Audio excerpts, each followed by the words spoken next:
2023, the 51st running. Greg, I'm Beth Virgin. With me is Greg Heister with the Iditarod Insider. How are you feeling today? I'm feeling great. You know, it's the start of the Iditarod. It's a great celebration of a great lifestyle, and here we are again for 51st time. Which is wild in its own way. After all of these years, last year, a lot of snow coming down. I think you said it was piling up like wood, which is awesome. Today, though, man, bluebird skies. We know it's cold downtown, but they're looking like some happy fans, and we're looking forward to seeing some happy dogs, too. Look at them all. They're so cute. Yeah, snow globe a year ago and sunny blue skies today. Chilly. It was maybe a bit below zero, but a little breeze going through the downtown, so everybody's enjoying that hot coffee and cocoa, I'm sure. For sure. Now, how was it for you when you were down there? Because you spent a little time downtown this morning. Yeah, you know, it feels like every year. The talk this year about a smaller field and all of that, but you're talking to the mushers and you feel the energy of all the fans downtown, and I don't think there's any difference. I think that we may find out that a smaller field might be a good thing for the Iditarod. It's extremely competitive. We've got 13, 14 teams, I think, that could win the race this year. So yeah, I was going to ask you about every single one. Yeah, we have a couple of former current. They're champions for life, right? Yes. But they've won in the past, and then a lot of teams that have finished in the top 10 multiple times. Even. Yeah, when you consider obviously Brent Sass, the defending champion, Pete Kaiser is back and has won the race in the past. But you know, and Brent is certainly the favorite. If he falters at all, or if his team doesn't have the top speed that it had a year ago, I think it really brings 12 or 13 other teams into the mix. So it could be really competitive. It could be a really great race. Let's talk a little bit about the routes, because this year, the Southern route, Pete Kaiser has won on this route, one of the two returning champions. What do you think people need to know, just kind of in a nutshell, about this route? Because we know the terrain is so diverse and exciting for a lot of these teams, but it can prove very challenging as well. Yeah, we have not done the Southern route, the entire Southern route, since 2019. They did the Gold Loop Trail a few years back. They went to Iditarod and back, but really the difference in the trail starts in Iditarod. That run from Iditarod to Shagaluk is an unimproved trail. It's really only opened up ever for this race. And then the teams down the Yukon, they actually run into the wind the entire way. They run up the Yukon. On the northern route, they run down. Oftentimes the wind is at their back. So it's about 70 miles longer, I think, than the southern route. So there are some extra adversities on this route. Now, of course, the weather, always a factor. Today it is starting off, as you mentioned, quite cold for everybody down there. Let's check in with Chief Meteorologist Melissa Fry for the start forecast. And what a beautiful start for this year's Iditarod. Plenty of sunshine, no question there, but look at these temperatures starting out below zero this morning downtown, but with all that sunshine, we'll easily warm back into the upper teens. Now, tomorrow in Willow, it will be a little bit warmer just because it starts later in the day. 10 degrees is what I'm expecting for 2 p.m. And taking a look at the snow conditions on the trail, there is plenty of it. 41 inches in Squinta, 45 in McGrath, 43 in Caltag, all the way in Nome. More than 2 feet of snow on the trail this year. And we're going to get to the honorary musher leaving in just a couple of minutes.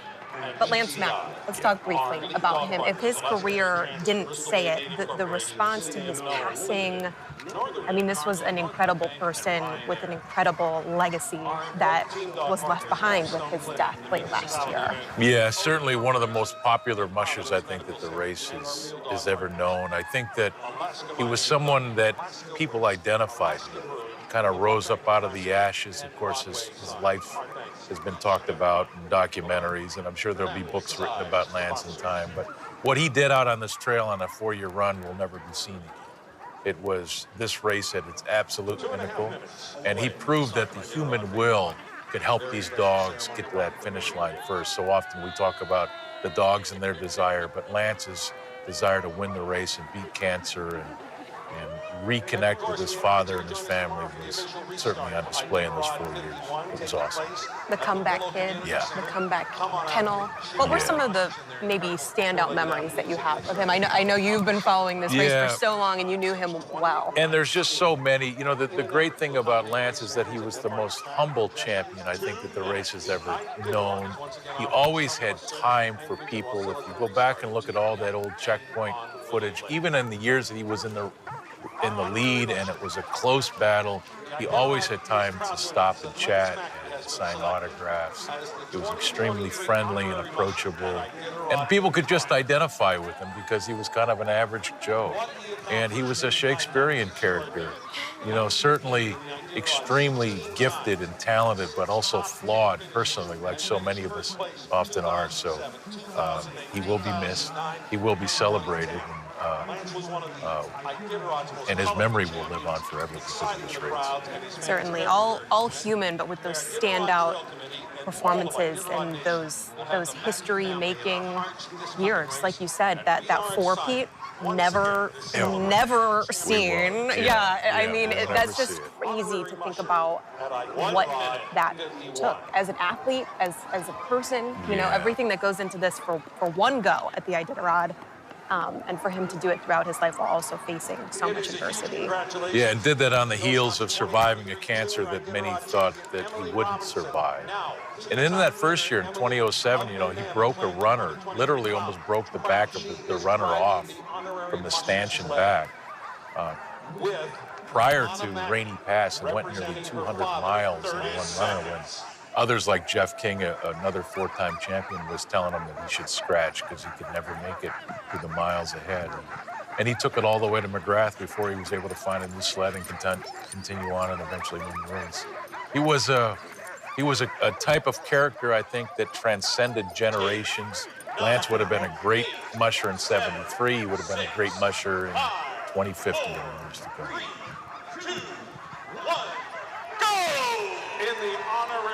And taking off I'm right running out now as Lance Mackey. So going out first ahead of all the Iditarod mushers, and this is like my party time right now. Like, you know, no sort of stress right now, whereas all the Iditarod mushers are like looking forward to tomorrow and like, oh my gosh, it's gonna be a whole 10 days out there. So yeah, this is like the end of the season for me. So just gonna go out there, have fun with my dogs, and finish, and yeah. That is Emily Robinson, 15 years old. I listened to that interview this morning. So well-spoken. Of course, the nod to Lance Mackey, talking about her back-to-back junior Iditarod wins as well. She's apparently the first female to win twice, which is awesome. But she was very clearly honored, not only to be leaving first, but specifically to be connected to Lance in that way as well. Yeah, and I think a lot of these mushers are feeling that today. You know, with the banquet the other night and the celebration of Lance's life, I think it's kind of put his legacy and his memory front and center for a lot of these people today. And this is Jesse Holmes. You guys may recognize him. He also spoke about the significance of going out wearing bib number 2 right behind Lance. Do you like going out there early in the race like that? Oh, absolutely. I'm always hoping for an early bib, but what's more special and more significant about that to me is that I got Lance in front of me leading me all the way to Nome this time. He talked this morning as well about not wanting to have any shoulda, coulda, wouldas this year. He said something like 365 days of thinking about what he might have done differently or what could have gone differently. I think it was 3rd last year. And he also did some work during those West Coast storms in September, I think it was, of last year. There was a lot that was connected to that, but to see him here and see him so excited about his position, and just continuing, you know, with this grand tradition that is the Iditarod. Yeah, and a true contender, and should be pointed out that he did go to Gullivan to help with the reconstruction of that village after that typhoon hit the west coast of Alaska. He almost died in the process. A 60 by 40 floor in one of those cabins actually came down on him, and it was Brent Sass who helped get the boards out so they were able to lift him up out and restore life. Jesse believes that he came within a minute or two of dying. Wow. I mean, I saw photos. I didn't talk to him in the aftermath of that, but just holding hands up, casts, bandages, and all broke both wrists, his elbows went into his abdomen, broke ribs there, and so he literally believes that he was seconds from dying. And a whole group of them had gone out as well. So we're glad to see him here, and he's obviously doing well enough to return to this race. Can't keep him down. Cannot. Yeah. And Bain Vitello talks about what made him want to run the Iditarod. What makes you want to do this? It's crazy. A dream, man, a dream, and never knowing what 1,000 miles looks like with a team. That adventure, I guess. A rookie from New Hampshire. I don't know too much about him. Second-generation musher, though, has competed transatlantic, USA, France, Canada, and is a raft guide as well. Yeah, and a lifestyle guy. His father we'll see a little bit later, but Bailey's a young guy, and as he talked there, living a dream like so many of these people, are when they come here. They've literally worked for years to put a kennel together, to put a team, to save the amount of money that's needed to run this race, and to make it to the start line. So you can only imagine what they're feeling on the inside as they're able to get to the start line and hear that countdown and then rip down 4th Avenue in Anchorage. And of course, tomorrow's one really counts. But this is a big day today. It's a parade in downtown Anchorage, and it's a chance for them to pay homage to all these fans that come out and honor them. And thousands of people will be out just across the first few miles of this, along with everyone else who's scattered out on the trail. Just really a joyous day for mushing fans and all of those individuals who are either returning, maybe getting to do it for the first time. It's just a very, very exciting day.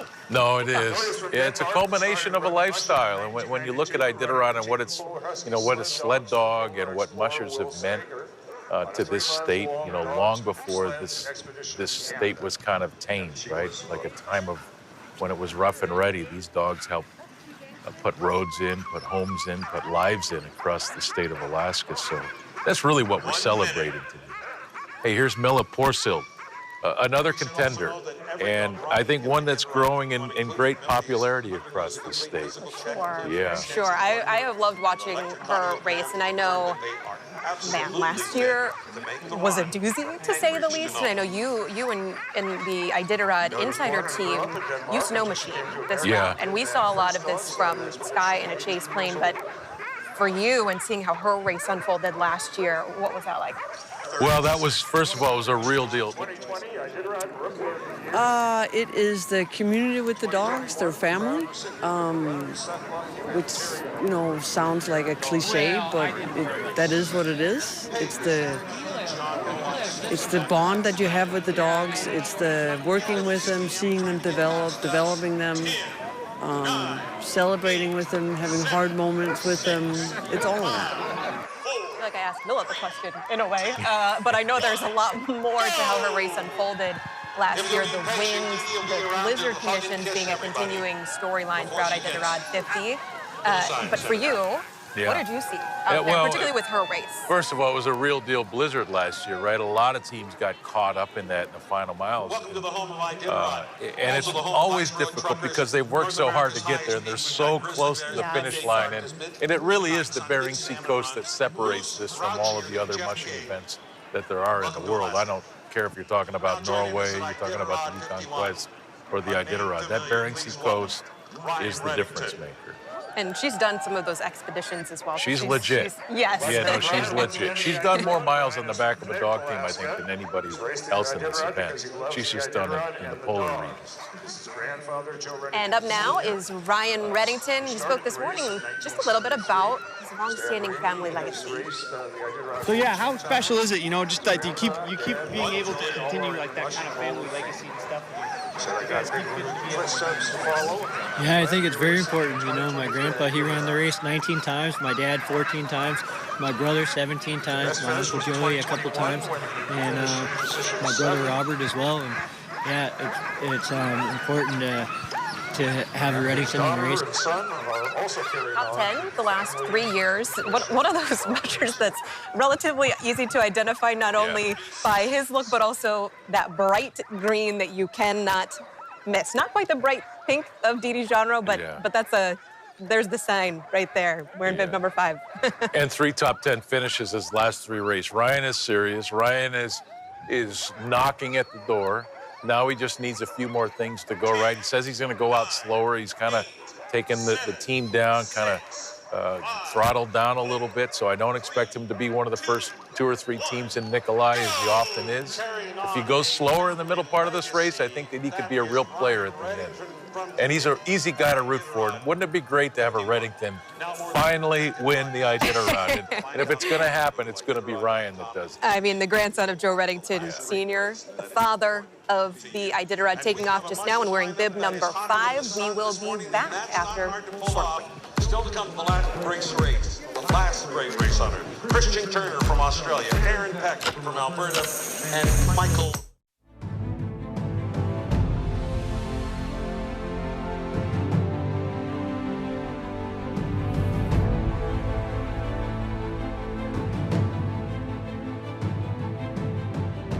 Let's talk about the Iditarod Insider. Bruce, we've been at this now since 2006, still cranking along, trying to improve it every year. We hope to do that this year with some improved live streams. Liz will be out there with us again, our entire crew, snow machines.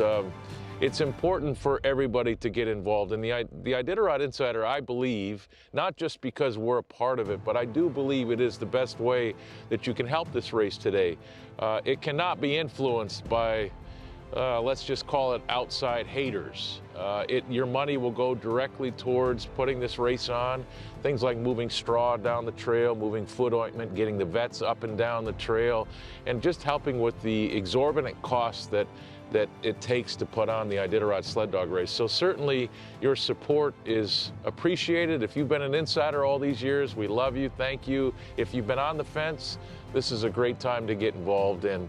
And just remember, it's your way of kind of owning your own little slice of the Iditarod. We're gonna fill that website up with content. You're gonna have access to the post-race documentary that's over 2 hours long. So help us out, help these dog teams and these mushers out, and let's perpetuate the cause that Joe Redington began back in 1973. The Pioneer Bar and 5 elite shops. Gorgeous. Love the tight shots. Yeah. If I can't be out there, I can at least see him close up through here. Yeah, there's Christy Barrington. She is wearing bib number 6. Raced all over the state, just like her sister. And looking forward to an exciting race. That first Iditarod was back in 2010. 30 seconds.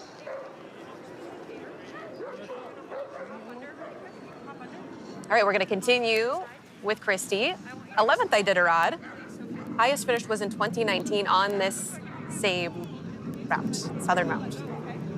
Yeah, it's like they're serious. As a dogs bring me back each year. It's really fortunate to have this race and this organization to have the ability to do this, because without all the extra support from the veterinarians, the Iditarod Air Force and everything, it'd be near impossible to do a guided tour to Nome. So I really appreciate that, and just the dogs. I love being out there with them, and even if there was no Iditarod, I'd still be doing this. If anyone could do a self-guided tour to Nome, I feel like she might be one of them. Ultramarathoner, triathlete, running her kennel with her sister. Impressive. They're the real deal. They really are. And a lot of races and a lot of finishing time between the tour. They have a substantial kennel. And I think last year we had talked a little bit about, what might happen if they were to narrow it down to one, but you just never know. So this year is another year of 2. And wearing bib number 7, Matt Hall, Yukon Quest winner, the 1,000-mile version. Family of Mushers, of course, this is going to be his 5th Iditarod.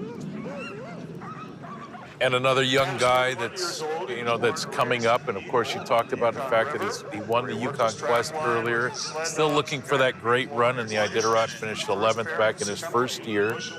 Took a step back in 2021, but he brings a veteran team down to this race. Matt Hall grew up on a trap line. This is a tough guy. He's into the lifestyle. I think eventually Matt's going to start knocking on the door. Maybe this is the year that he gets into the top 10 or higher. With just 33 teams, you have to assume that they'll be closer.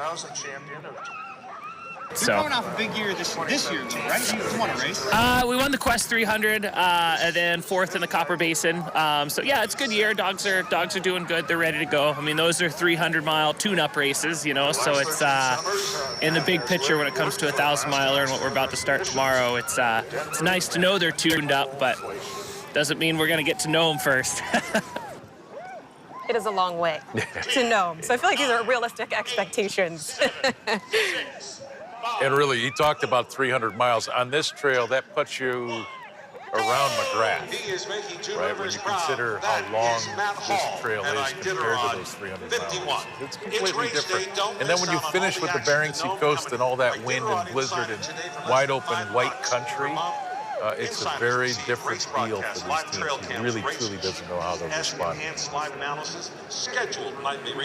The crowd's still lined up out there. Looks like it might be warming up a little bit. And up next, we have Anna Barrington, the number 8, the other half of Seeing Double Sled Dog Racing.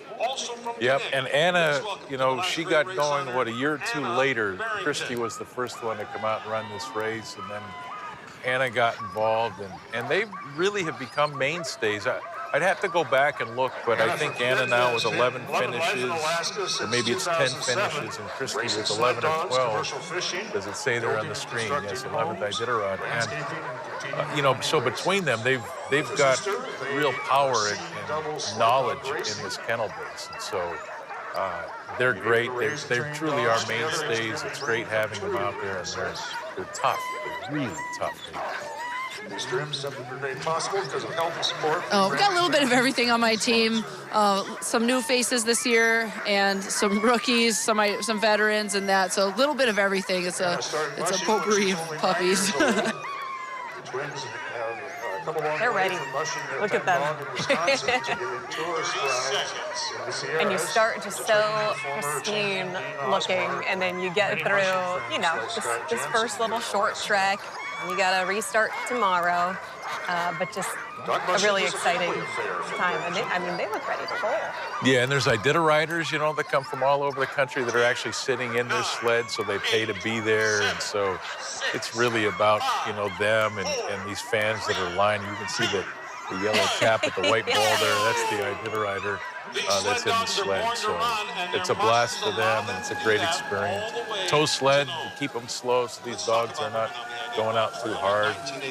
Yeah, I'm not sure if we'll see that turn up close at C Street, but it is one that's well known for a little toss and tumble from time to time, from, you know, senators to whoever else might be visiting and on there. And up next is bib number 9, Nick Petit. Nick Petit is a story. You got last year, you got 2018, you got all the years in between since the start, but boy, him making it here right now with this team, that's a win in itself. It is, and it always is for Nick. And when I think about Nick Petit, I think about a guy that, he reminds me of Lance Mackey in a way, in that he truly lives with his dogs. They're in the house, they're on the bed, they're on the couch, they're everywhere. He doesn't take vacations because he lives with his dogs, so he doesn't go anywhere. If he goes to the store, there's a truck full of dogs that goes with it.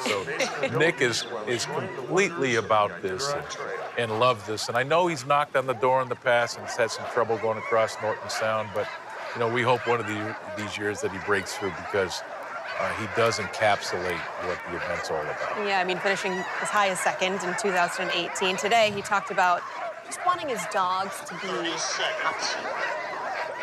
What's your goals this year?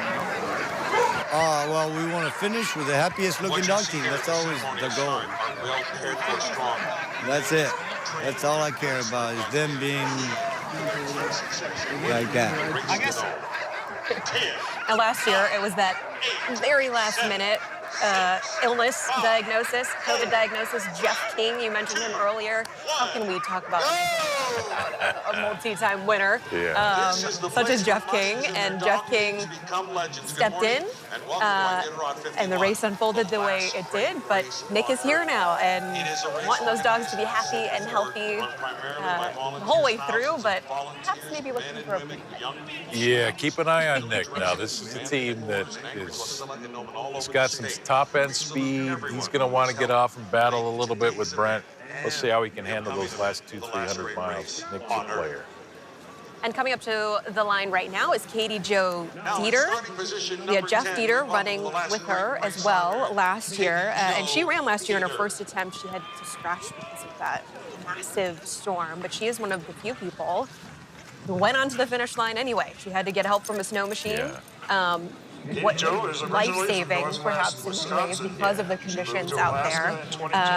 But they both did make it to the world start. They did. You saw her husband there, Jeff, on the back of the runners there with her. But Katie Joe's a great story. I remember talking to her last year before she took off, and she was really nervous. I went to the kennel for weeks prior to it. I think she was really nervous. She garnered a lot of confidence after last year. She didn't get to the finish line. She didn't get to the belt buckle, and she's not considered an Iditarod veteran. She's a rookie again. However, she saw everything that this race could throw at her last year. So the difference this year, Jeff will not be on the trail with her. So Katie Joe truly will be out there and will have to handle everything that she goes through by herself, and she's ready to do that. I feel really good about my team. Every dog on the team ran with myself or my husband Jeff last year, so no rookies on the team. I do have quite a few leaders, some better than others. But yeah, I'm really looking forward to getting the crew out on the trail and seeing who kind of rises to the top as my most valuable player.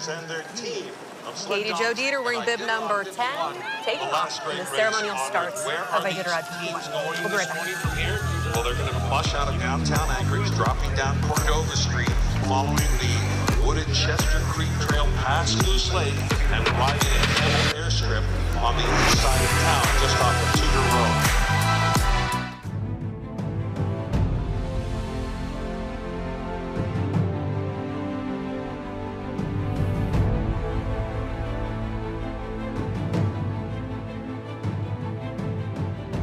Let's talk about the Iditarod Insider. Bruce, we've been at this now since 2006, still cranking along, trying to improve it every year. We hope to do that this year with some improved live streams. Liz will be out there with us again, our entire crew, Snow Machines.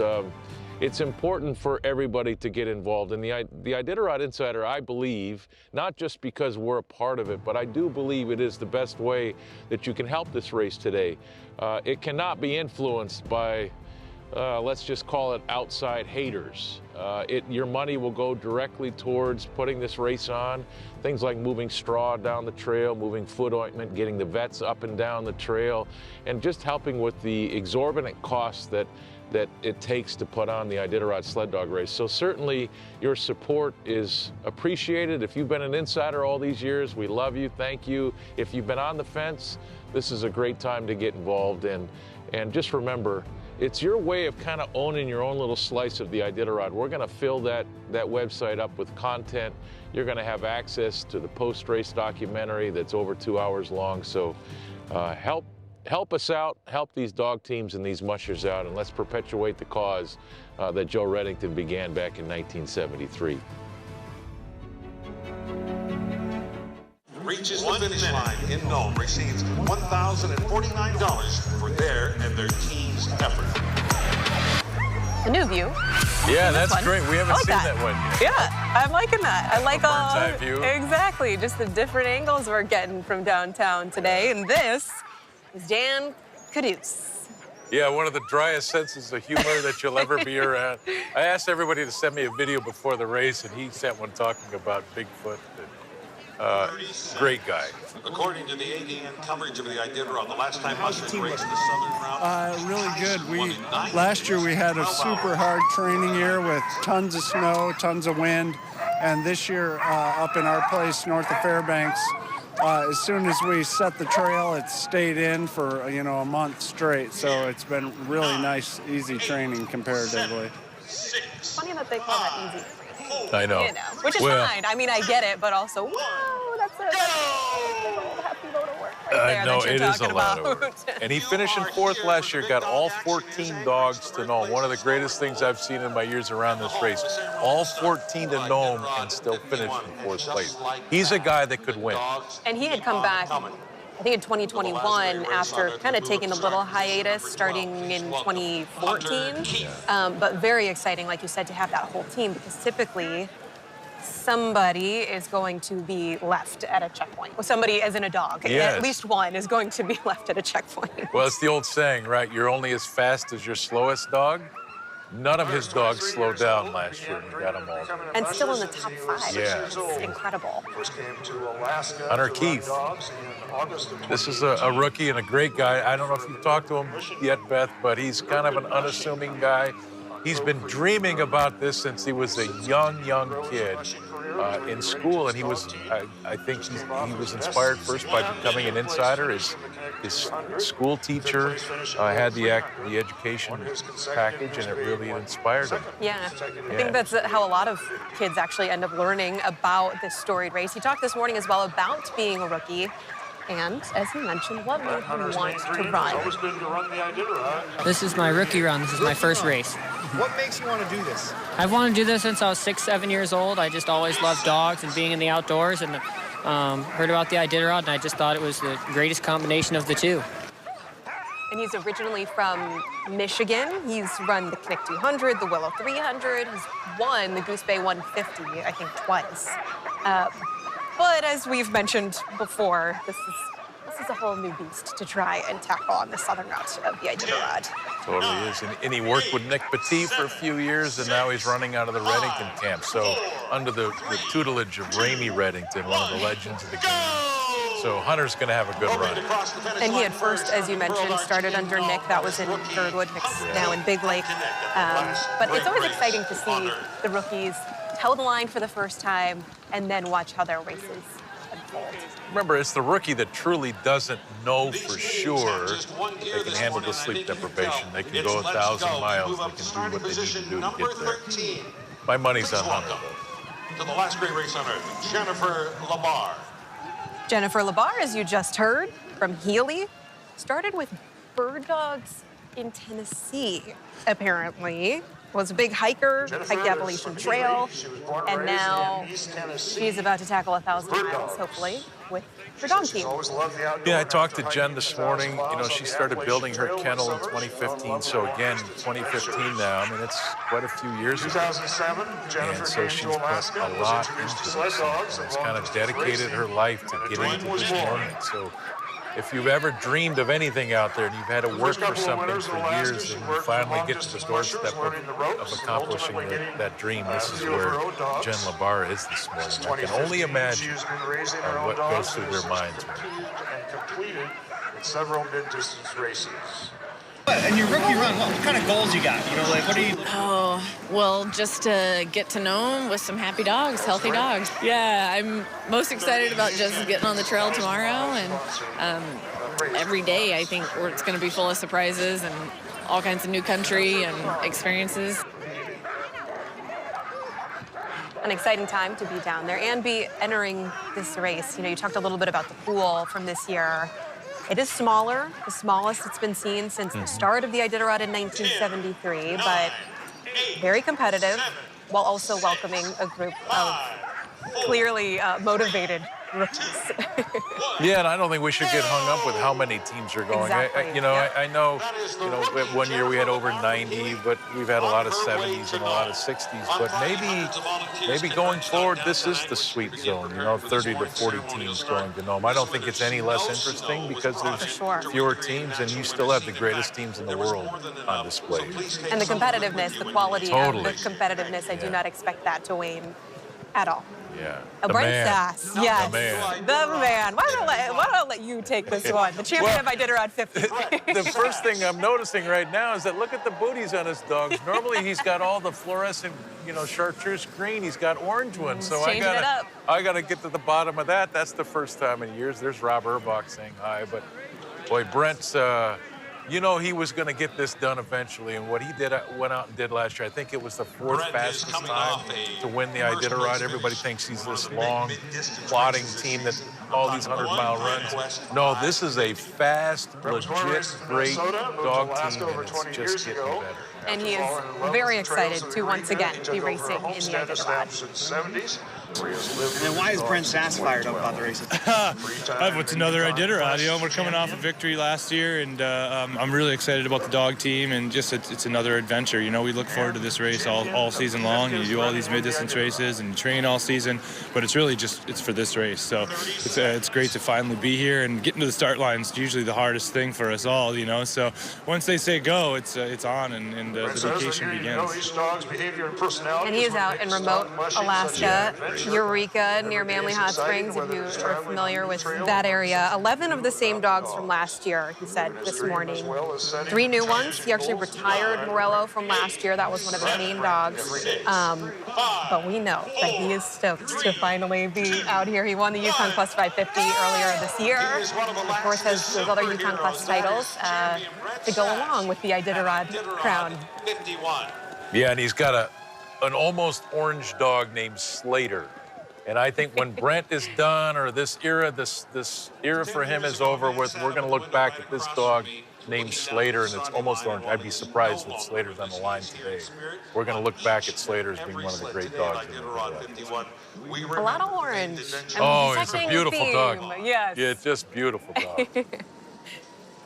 And Richie Deal is next. He's out of Antioch. 6th place twice now, including in 2022. You see him there wearing bib number 15. Yeah, and they've got a brand new baby. A lot going on in Richie's life. 6th place last year, 9th place in 2021. This is another guy that's knocking on the door, and I think eventually he's going to kick the door in. Of course, he's had Pete Kaiser kind of show him the way, and Richie's an oncoming kennel and team. And he's one of those people, too, that's just fun to root for. And today he spoke a little bit about the difference between the northern and southern routes. You do anything different? You approaching it the same way? Or? Well, I mean, it's the southern route, so you're definitely looking at things differently than the northern route. A lot of times, southern route, you have a little more weather going up the Yukon anyway, and sometimes, I mean, I've only done it 4 times. We haven't done this southern route many times, or 3 or 4 times, I don't know, but a lot of times it's soft. Yeah, when Pete won, but it's a lot of times it's a softer trail too, so I mean, you just kind of got to factor that in and take it as it comes and adjust if you need to. And he has also won the Custom 300, which I know he is very, very proud of. I mean, all of these races are so challenging, but to have some of those particularly storied ones and to be able to come out with a win, I mean, wow. Yeah, and Western Alaska's rooting for Richie. You know, anybody off the road system, these guys. And don't mind if the Alaska next to you enjoys a season. They've all got their eyes on it. We're hoping that Richie Deal eventually gets the deal done. Whenever it comes out. There he is, heading toward that turn at C Street. Yeah. And then beyond, all the way down to the Campbell. And up next, which I know you know a lot about this individual as well, Matt Failer. Last year, he just had a thing for moose last year, I feel like. That there were a couple scares there before the start, right? And then out on the route. I know you're familiar with that situation as well. Yeah, he had to take out a moose in training, and then there was a problem with another one on the trail during the race. But Matthew's been around for a while. Now, originally got his start out of Martin Boozer's kennel and kind of learned the Boozer way. And Matthew's a lifestyle guy. Grew up in Ohio, a place called Mansfield, Ohio.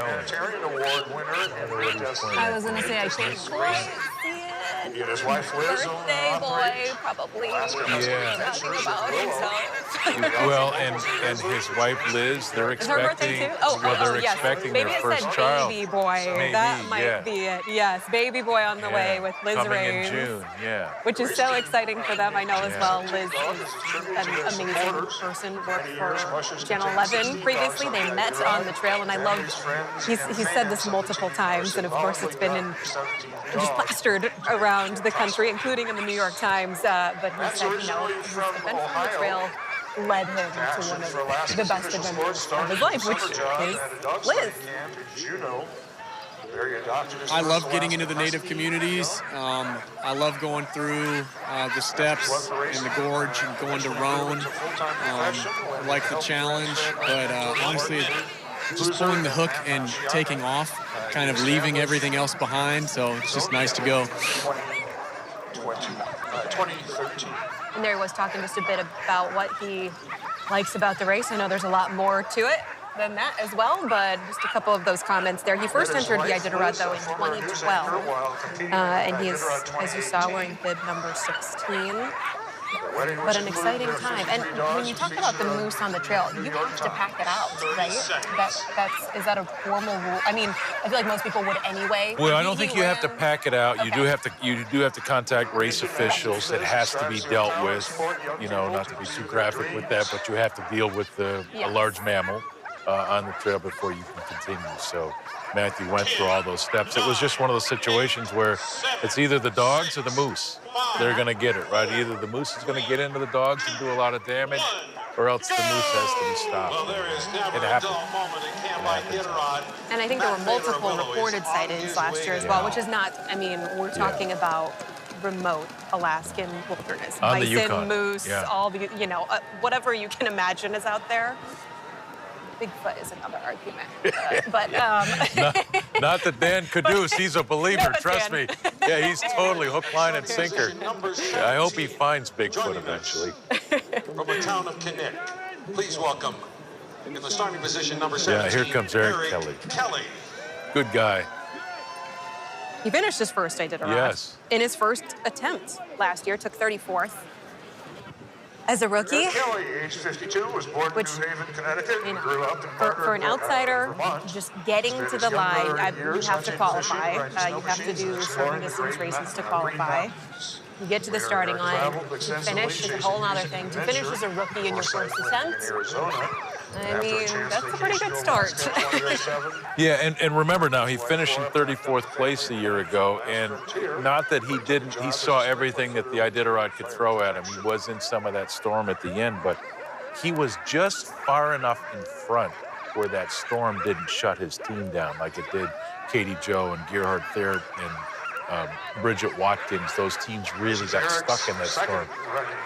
Eric got through and got to the finish line and reached his goal and his dream. And he's kind of a laid-back guy, just kind of takes life as it comes. He works a full-time job. He and his wife have raised this kennel, and here he is for a second time. Kennel originally had 12 dogs. Some of the storms that went through last year built this, I don't know, the adventure of it. We were going to be a one-and-done team. We were going to do it once and go home. And I got under the Brill Arch. I shook Mark Nordman's hand, and I said to my wife, we're coming back. And here we are. Greg, your favorite, the one-and-done team. The so-called one and done. Right. Yeah. I feel like a lot of it, there are other people, clearly, this is not something that people let go very quickly. He's from the lower 48 and met Newton Marshall, a Jamaican musher, years ago, and that kind of kicked off what you are witnessing here is a test his own will, career, which now you're seeing is continuing, Yeah. despite that one-and-done idea that he had before. Doug Swingley always talked about this is a vortex. If you stand too close, you get sucked in, and Eric Kelly's been sucked in, and his life is doomed. The perfect example of the vortex. Yeah. And Eddie Burke Jr. is up now. He's wearing bib number 18, a rookie. Anchorage born and raised, but does train in Nana, I think, and started racing in 2021. Got a few of those 300-mile races under his belt, but compared to some of these other mushers, it's pretty recent. What does a good race look like for you this year? I'd say I'd be really happy with the top 10 finish. If I could pull that off, that would be a good feeling.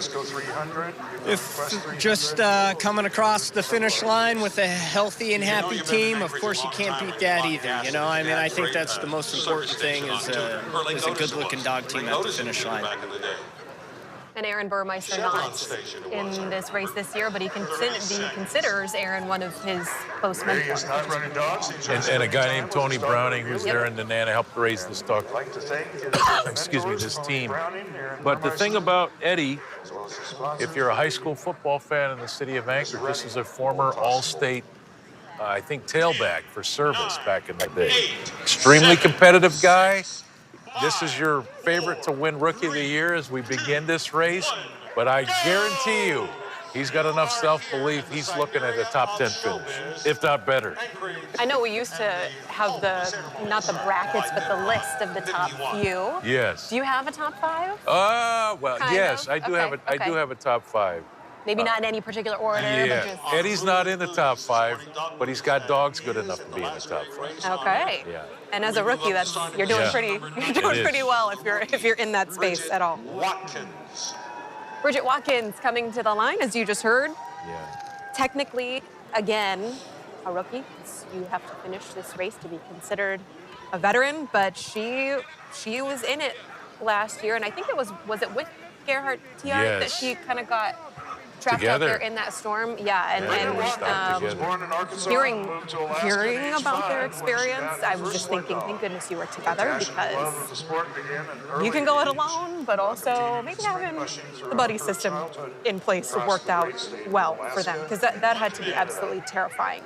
I think people sometimes underestimate the wind. Yeah, and I think she was injured in that storm as well, maybe broken an arm, but the wind's so strong it actually toppled them over. Yep.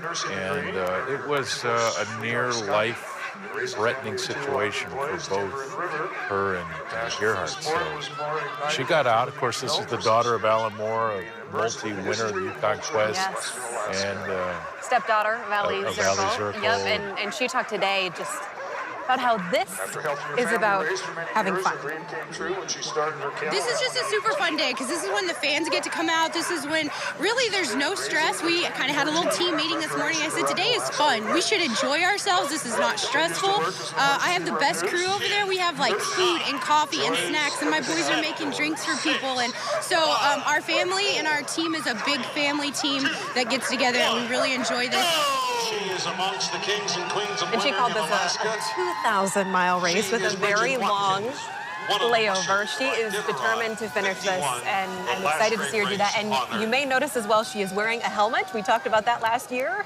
A couple of racers were doing that. She is a nurse as well. And in the tow sled behind her, and I should have talked about this earlier, is Tammy Warland, the wife of Curtis Warland, the Nome trooper that was killed by the muskox. So I think Bridget's going to take Ashes to Nome, and there'll be some sort of ceremony. But a good story. And here's a great story, too. A great story. Jason Mackey. And he'll be carrying Lance's ashes and his mom's ashes to Nome as well. And it was weird last year, the 50th running, not having a Mackey in the race. And Jason said, yeah, there wasn't one last year, but there'll be one in the 51st race. And I'm glad Jason is back. We need a Mackey every year. Just like we need a Reddington, just like we need a CV. I was going to say, yeah, just those kind of legacy teams. CVs aren't in either. But he talked about how he's actually enjoyed every single race he's run, except 2014. Very exciting. What do you enjoy with different parts of the race? I enjoy all the race. There's not ever a time out there that I haven't enjoyed it, with the exception of 2014. I did a run. I was actually with Matt going through the burn, and I'll tell you what, it was terrifying.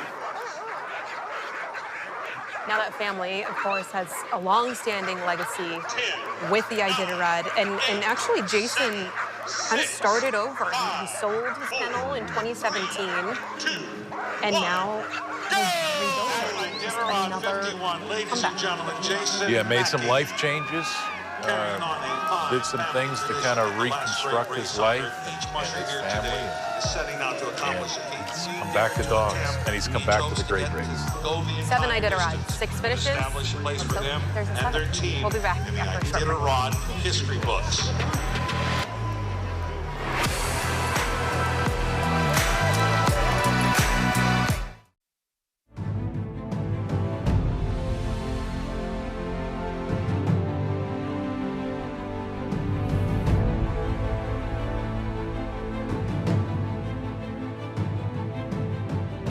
Let's talk about the Iditarod Insider. Bruce, we've been at this now since 2006, still cranking along, trying to improve it every year. We hope to do that this year with some improved live streams. Liz will be out there with us again, our entire crew, Snow Machines. it's important for everybody to get involved. And the Iditarod Insider, I believe, not just because we're a part of it, but I do believe it is the best way that you can help this race today. It cannot be influenced by, let's just call it outside haters. Your money will go directly towards putting this race on.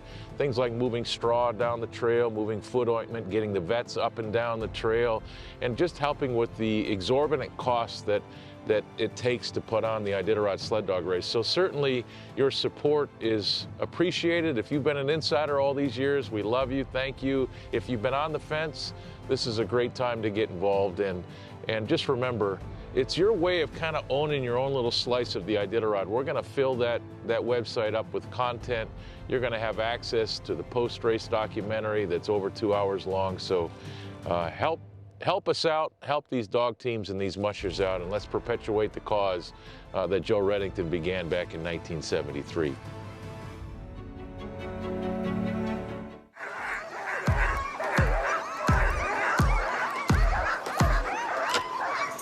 Bib number 21, Riley Dyke out of Fairbanks. There are a lot of dark colors right here. There is someone standing over there in white, but I think we have a little insider info as to someone else who is wearing white today. There should be a woman in a wedding dress in this sled, the Iditarider, as we take a look at Riley. I think with my squinting, I'm seeing it now. There's a lot of shadows down there. But I don't know her name, but she's going to get... bringing you back to Iditarod's here? It's, you know, like I was just talking to Bruce Lee with the Insider, and it's, you know, the Super Bowl of all dog events, and it's just a really cool event to be a part of, especially this year, having big crowds back and having the musher meet and greet and an actual start banquet. It feels a lot more excitement in the air. And for the Super Bowl of dog events, somebody who's not only came to get married, but came to get married with a bunch of dogs around too.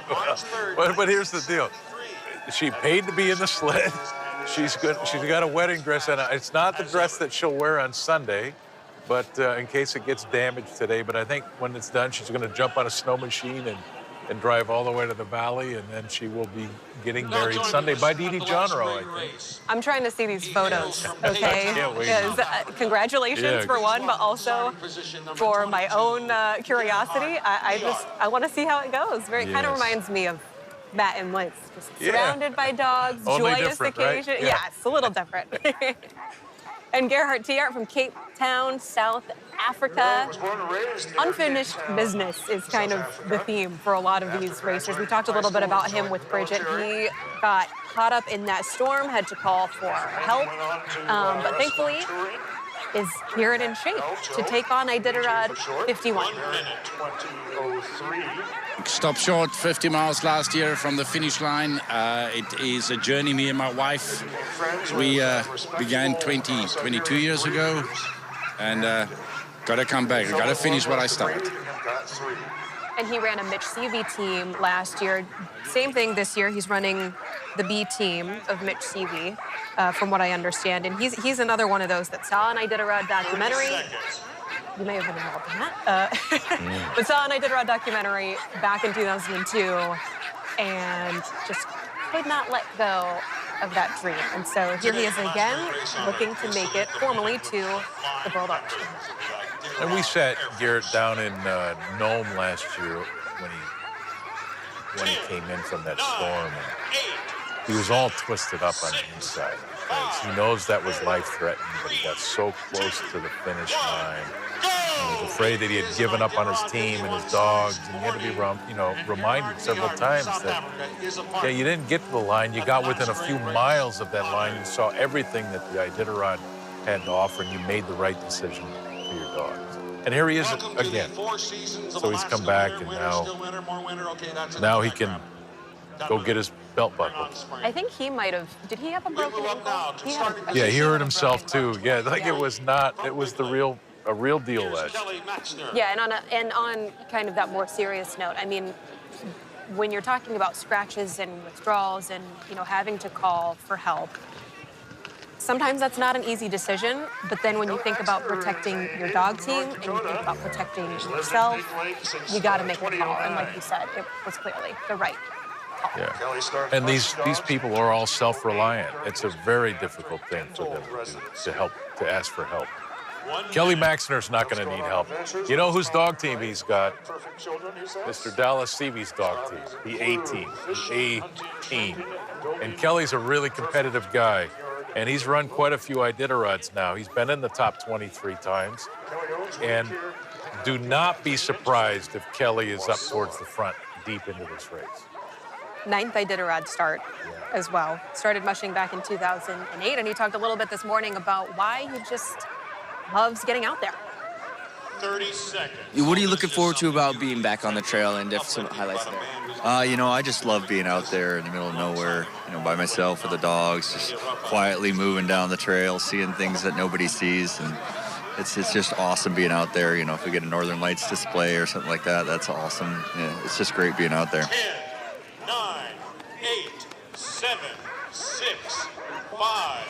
Native of North Dakota. He's always in the North Dakota colors there. Green and orange. In my head, I was for years. In my head, I was just kind of pretending that was a Notre Dame hat. My the wrong ND. Is that where you went, Notre Dame? Took a couple classes at Notre Dame. Irish fan, but yes, it's a different setup, and so we got to let him have his North Dakota pride. He's a dentist in his real life. Yeah, I think he came up here and had a pediatric dental residency back early 2000s, and then started mushing around 2008, and ends up at the Iditarod start line and finish line. Here's a legend. When you look at this, I don't know how, I'd have to count quickly how many, but it's like 25 finishes. I think his worst finish was his very first race, and it was 21st.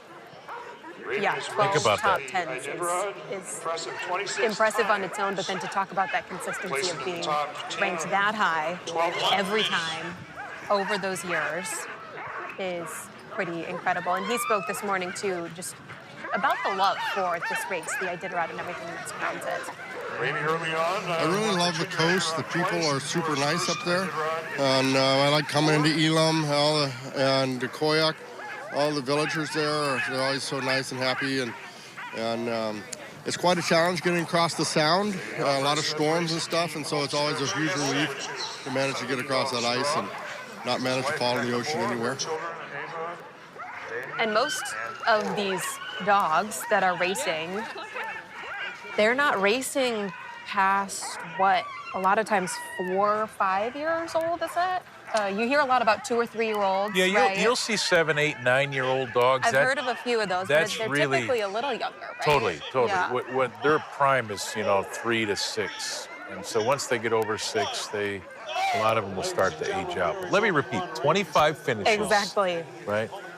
All in the top 20 but 1 year, and he finished 21st. This is one of the most decorated Iditarod mushers that we've ever had that's never won.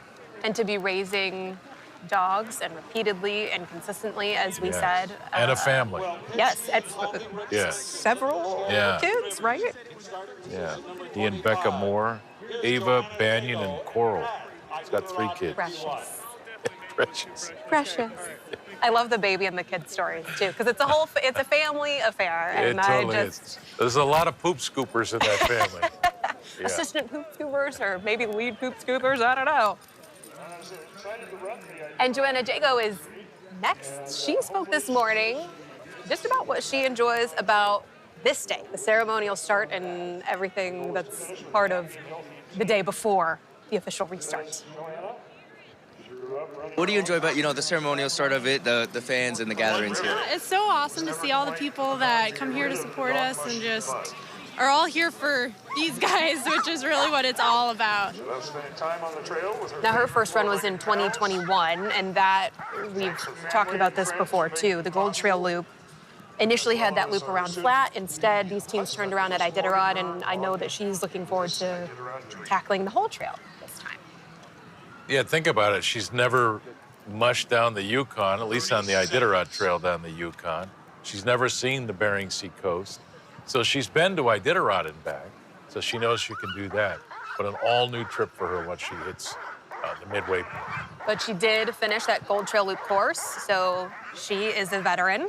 But I'm looking forward to seeing how her race unfolds as well. And she grew up on a trap line with her family. I mean, Joanna, and she's I think a nurse and works in the hospital up there near Fairbanks, but has lived this life, a real life now, out in the middle of nowhere, working, living off the land. And still to come to the last great race on earth. Wade Mars, And as she makes her way through downtown Anchorage, we're still following along. Got a few mushers left. We look forward to telling you a bit about each of them, but for now, we're going to take a quick break. Showcasing the world's greatest mushers and their team of sled dogs at Iditarod 51. Joining us now from Cedar Lake, Montana, here is Jesse Royer at Iditarod.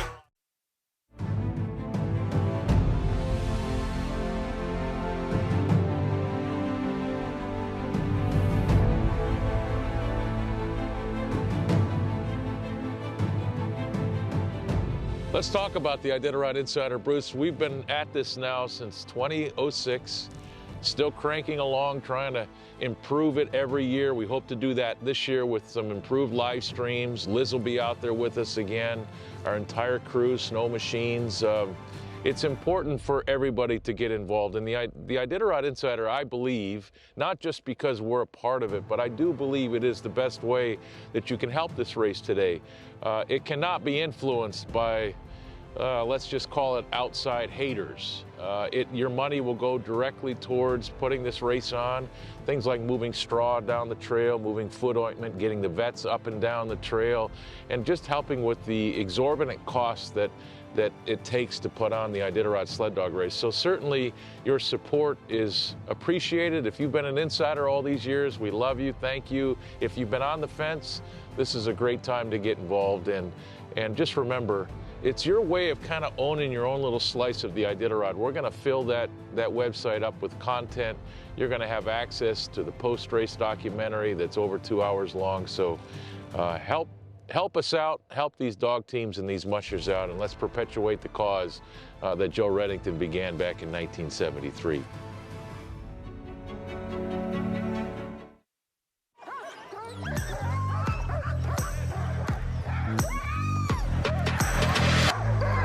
Classic purple.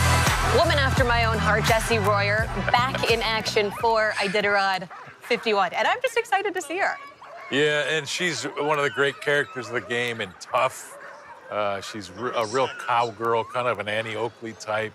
I don't know if you've ever seen her ride a horse. She's in those competitions where they ride the horse and shoot the targets. This is a really interesting. And clearly an animal person, along with doing that. She's raised 7 generations of dogs now. And, I've been running dogs for 31 years, and I've raised every single dog that I have on my team from a puppy. And I've raised, actually, I've raised 7 generations. So some of these dogs that I have on my team, I have raised their great-grandparents on some of my very first Iditarods. Because this is my 20th race, So it's kind of neat that I have that whole history, through all the years and stuff. So. And she's not only tough, she's pretty quick, too. She's got a couple top few finishes, third twice in 19 and 20. She last ran in 2021, wasn't there last year, but I'm excited to have her back and hopefully see somebody handing her a Mountain Dew at the finish line, which is apparently a race tradition for her. She's tough enough to win it. And this is rookie Jed Stevenson, bib number 27. One of the few people, apparently, to complete the Rocky Mountain Triple Crown. That's about 800 miles in several weeks, so not quite the same. High volume, high intensity, short time frame. Yeah, I don't know much about Jed Stevenson. It says here that he's from Sandpoint, Idaho, which is north of where I live. Down in the lower 48, so you can bet his trek up here was already a real journey and probably an Iditarod in of itself. Yes, for sure. He said he had to barge his meat up from Seattle. You drive 4 days to get the team here. Then you ship all of your supplies with all of the mushers food to each one of those checkpoints. And he says, though, that he's been wanting to run this race since he was a kid. What makes someone come all this way to run in this race?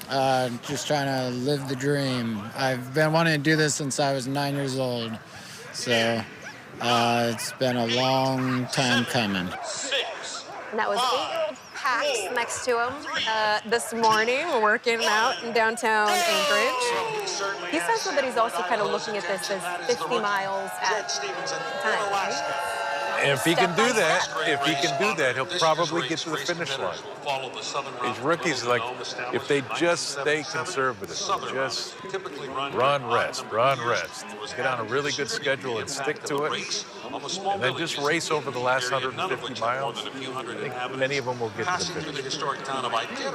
Now up next is a veteran that many of you may recognize. Yes, back from Wisconsin after moving there relatively recently, Wade Mars.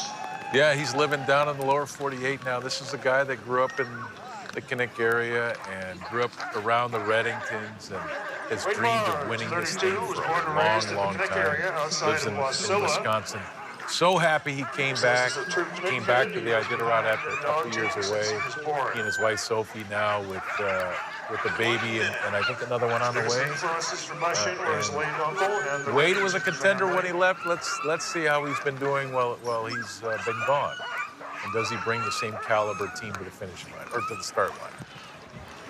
The dogs look really good. I'm excited about the team. A little bit different dog team than we've had in the past, but I think that they're prepared and ready to rumble. So.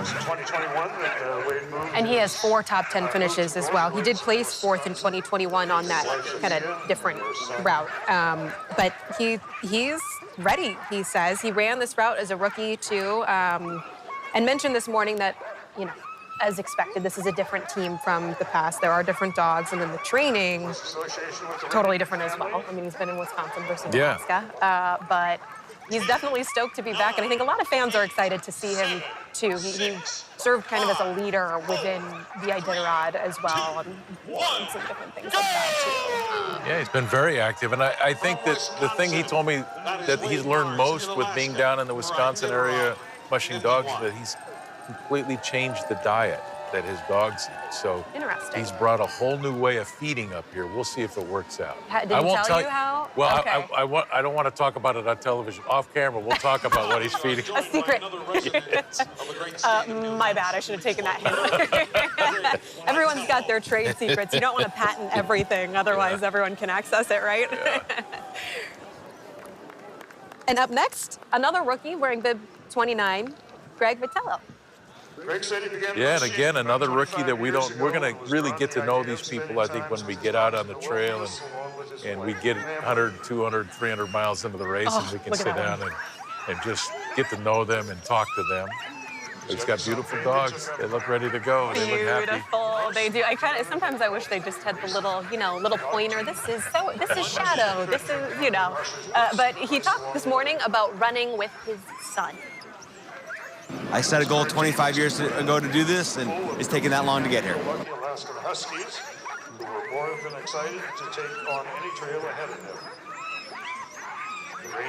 And we did hear from him this morning. He talked just a little bit just now about mushing, starting that 25 years ago. But as for his son, he has built these teams with his son, he says. And for this year, he says about half of his dogs do have some sort of Iditarod experience. And when I first heard about this son and father, both rookies, I'm thinking like that's LeBron James says he's hanging around to play with Bronny. Right? I want to stick in the NBA long enough where I can play with my son in the NBA. It's kind of the same way for the Vitellos. Father and son, both rookies, and headed out down to the Iditarod Trail. It's a great story. Well, and I think, too, having, the familial connections, you have there's a legendary families. You have newbies, too, which is, I love seeing the mix and the groups that are now starting to become, a little more diverse. You have different backgrounds, genders, all of that. But I think it also points to the importance of programs such as the Junior Iditarod and some of these other contests that get kids involved and teach them, you know, the right way to do things. Yeah. And finding their own way, but also having that solid foundation, too. Yeah, Emily Robinson, we saw her go out second as the junior Iditarod musher today. She hopes, dreams of running this race eventually, just 15. I know, just 15. Wow, you are impressive.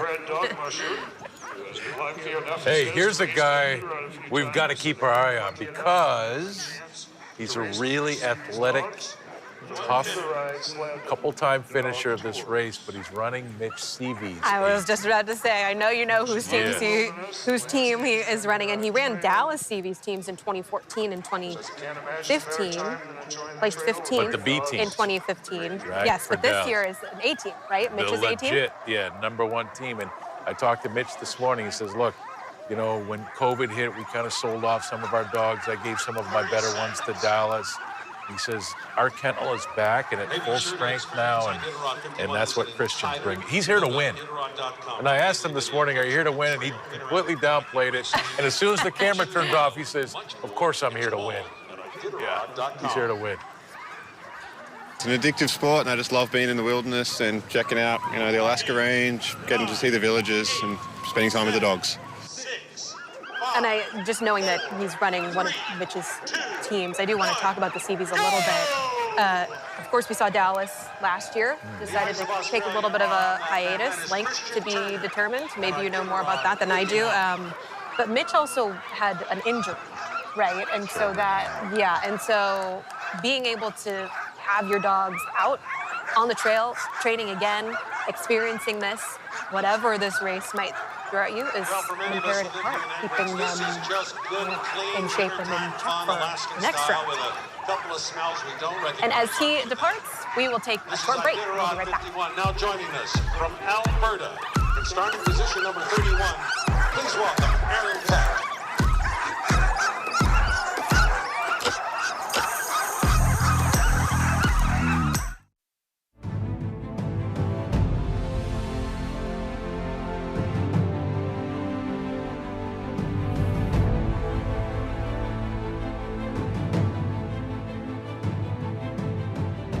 Let's talk about the Iditarod Insider. Bruce, we've been at this now since 2006, still cranking along, trying to improve it every year. We hope to do that this year with some improved live streams. Liz will be out there with us again, our entire crew, Snow Machines.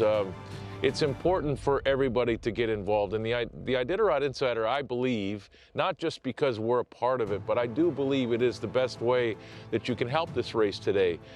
It cannot be influenced by, let's just call it outside haters. Your money will go directly towards putting this race on. Things like moving straw down the trail, moving foot ointment, getting the vets up and down the trail, and just helping with the exorbitant costs that it takes to put on the Iditarod sled dog race. So certainly your support is appreciated. If you've been an insider all these years, we love you, thank you. If you've been on the fence, this is a great time to get involved in. And just remember, it's your way of kind of owning your own little slice of the Iditarod. We're gonna fill that website up with content. You're gonna have access to the post-race documentary that's over 2 hours long. So help us out, help these dog teams and these mushers out, and let's perpetuate the cause that Joe Reddington began back in 1973.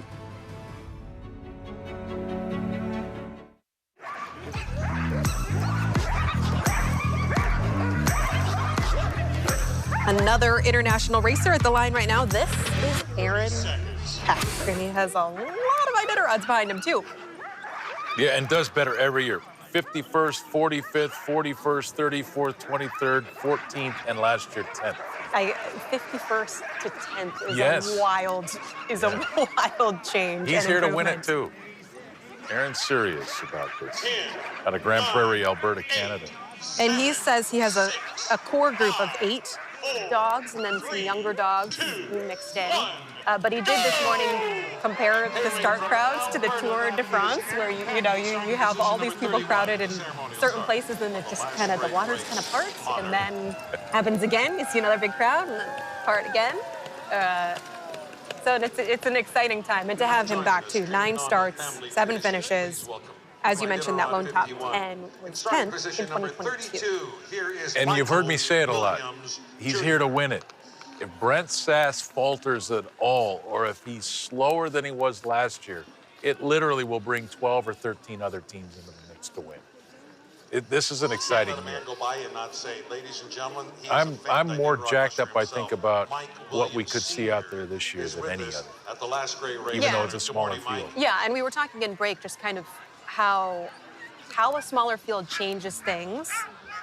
You could talk about the racers too, but even just as spectators and being involved, you and I will both be out on the trail.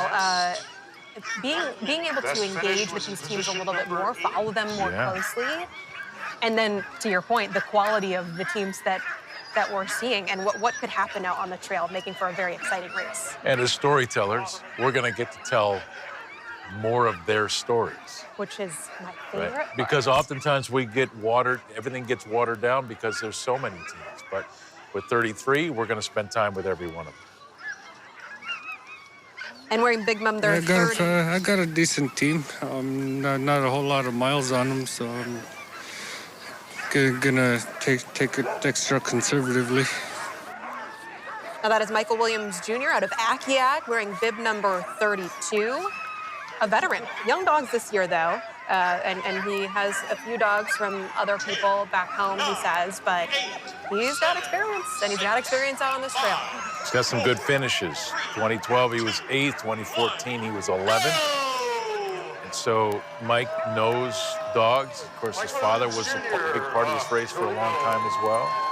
And so he brings the village dogs, and he brings a lot of tradition and heritage and family knowledge to this trail. Mike Williams will have a great year. 51, you remember this man from Bethel. His name Iditarod Kaiser. champion 2019, Pete Kaiser. You hear the loud cheers for the first UPIC winner of the Iditarod. 13 starts, 12 finishes, 7 of them being top 10, and just an all-around. Yeah, Such really an good awesome dude. person. Really good dude. And last year when he came to the Iditarod, he's like, look, this team is really young. I really don't know what I have. I have a lot of 1 or 2 and 3-year-olds. He finished 5th. So that tells you he comes here now. All of those dogs are a year older, a year more experienced. They won another Pesco 300. Pete Kaiser is a guy that's going to, if he can get up to that front and do battle, he's a guy that could unseat Brent Sass as the favorite. And that Cusco 300 win was just in the last couple of months. And this is a champion who has won on this trail. We know the conditions can go any which way, but he's familiar with this trail. And he's excited, too, about this, as you mentioned, experienced team. Throughout the training and throughout the races this year, what impressed you about your team? Tell me a little bit about the characters you got this year. Yeah, there's, I think, 10 or 11 same dogs that came last year, so they're pretty experienced, and I don't know, they're just a well-rounded team. I think they can, they can go fast if we need to go fast. They can go slow if we got a slow trail, and a little bit of everything in between. So I think just kind of a well-rounded team. And many of these mushers actually carry the ashes of loved ones. Last year, he carried Dick Beaumont's ashes from the start all the way to Nome, and I know he was honored to be able to do that, a champion, early Iditarod, first Iditarod, and carrying on that legacy, literally and figuratively. Yep, and a good guy, and of course, Western Alaska's in love with Pete. He's an absolute legend. Did you say South Central Alaska? Yeah, South Central too. Okay, the whole state is in love with Pete Kaiser. I'll let him know you said that. But you get off the road system, and honestly, this guy's like Mickey Mantle, right? Like the world knows him, the world loves him, and they all root for him. I think we're about to wrap this thing up, Yeah, Greg. can you believe this is it? Deke Nagdaport. Number 33, and a good guy. I love talking with Deke. He's creative, he's extremely articulate and outgoing, and a fun guy to have out on the trail, and he seems to be in it for all the right reasons. He's a lifestyle guy, and he seems to be pretty sunk into this. Yeah, he started mushing more than a decade, I think, before he entered the Iditarod, which was in 2020, that first run. He's run again. finished last year. He's 29th last year. And Park Ranger, BLM worker from the Everglades all the way to the Arctic. He's a lifestyle, as you said, which is I mean, it's kind of comfortable. I mean, I don't have to worry about anyone behind me, so I can just really stick to my race plan now and not have to get out of anyone's way, you know. So, yeah, so I'm good with it. And it's Nolan Ryan's number in baseball, and I named my son after Nolan Ryan, so that might be a good omen or something. So the Express. Hey, he's right. You guys are right on par. Yeah, How many more sports references can you throw in? He's a big baseball fan, and Nolan Ryan, one of the greats, 7 no-hitters in his career. Maybe Deeks got one on this trail this year. And there he is, the last musher taking off from the start line in the ceremonial start of Iditarod 51. We will be right back with more. There are over 20 companies that play a very large role in making this event a reality each and every year. We thank our principal partners, Hillcorp Alaska, Harvest Fuel,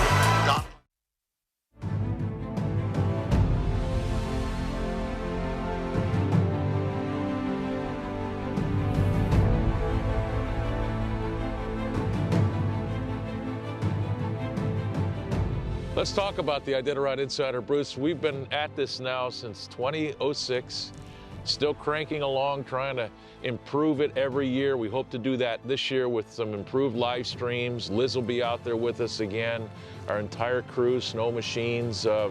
It's important for everybody to get involved. And the Iditarod Insider, I believe, not just because we're a part of it, but I do believe it is the best way that you can help this race today. It cannot be influenced by, let's just call it outside haters. Your money will go directly towards putting this race on. Things like moving straw down the trail, moving foot ointment, getting the vets up and down the trail, and just helping with the exorbitant costs that it takes to put on the Iditarod sled dog race. So certainly your support is appreciated. If you've been an insider all these years, we love you, thank you. If you've been on the fence, this is a great time to get involved in. And just remember, it's your way of kind of owning your own little slice of the Iditarod. We're gonna fill that website up with content. You're gonna have access to the post-race documentary that's over 2 hours long. So help us out, help these dog teams and these mushers out, and let's perpetuate the cause that Joe Reddington began back in 1973.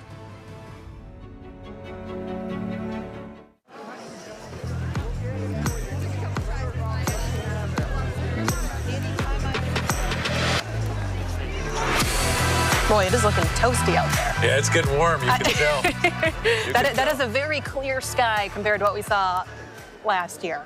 Warm, sunny, bluebird, and a lot of smiles. That might be the best part.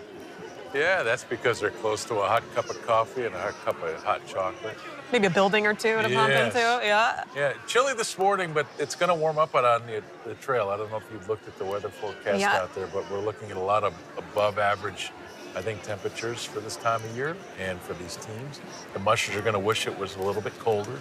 The dogs are going to wish it was a little bit colder, and we'll see how that affects the outcome. Yeah, I was going to say this morning we start at what, like -5 in Anchorage, rising up to, I think Melissa said maybe 20 or so, just within a matter of hours. But for you, what do you see as some of the standout storylines for this year, potentially? I know we don't need you to tell the future or anything like that, but, you know, for some of those things that you're specifically following and maybe that viewers should be watching for as well. Well, can Brent Sass do it again? Can Brent Sass, you know, separate himself from the other one-time winners in the history of this race? It's an amazing accomplishment to win it. When you talk about winning 2 or even 2 in a row, you really start to separate yourself as a historical level figure in the history of this event. So can Brent Sass do that again? Can Slater and the rest of that team lead him to another championship? Time will tell. But I'm telling you, there's a lot of other hungry guys and gals out there. And if Brent falters at all, if that top-end speed isn't there, if he pushes too hard at some point in time, remember, this is a guy that likes to camp on the outside of all of those checkpoints. If that does not work out for him this year, there literally are another dozen teams that will be waiting there to pick him I off. was going to say, they're watching and waiting for just that crack in the door, and he won on the Northern Route in 2022. Pete Kaiser also champion winning on the Southern Route, the route that's being run this year, back in 2019. a small field, but a high-quality field. And I know you and I both are looking forward to bringing that coverage to our many viewers from around the world. So you can follow along with our Iditarod coverage on alaskasnewssource.com. The Iditarod Insider as well, a good source, iditarod.com, a great option as well. Yeah, if you become an insider over there at Iditarod, and there is great coverage about this race everywhere. The difference with iditarod.com is that your money helps perpetuate the cause of this event. And it's something that the radicals and PETA and people like that can't touch. If you support the race financially, we can keep these dogs running to Nome for generations. So come on over to iditarod.com. We're partnered with KTU gladly, and we'll be partnered throughout. Excited to have you on board. Yeah. Again, 33 mushers this year, 1,000 miles, and just as many stories to share with you. We look forward to doing that, and we'll see you out on the trail.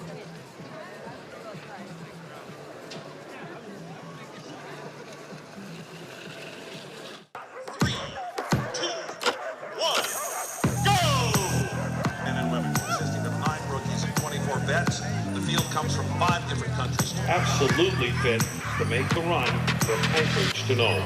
Joining us in Iditarod 51 and start. Go! If you'll be patient, Edie will be around to hug and kiss everybody before she gets to the science center. Legends, good morning and welcome to Iditarod 51, the last great race on Earth. It was there that she knows now how things are here. Reaches the finish line in Nome, receiving $1,049 for their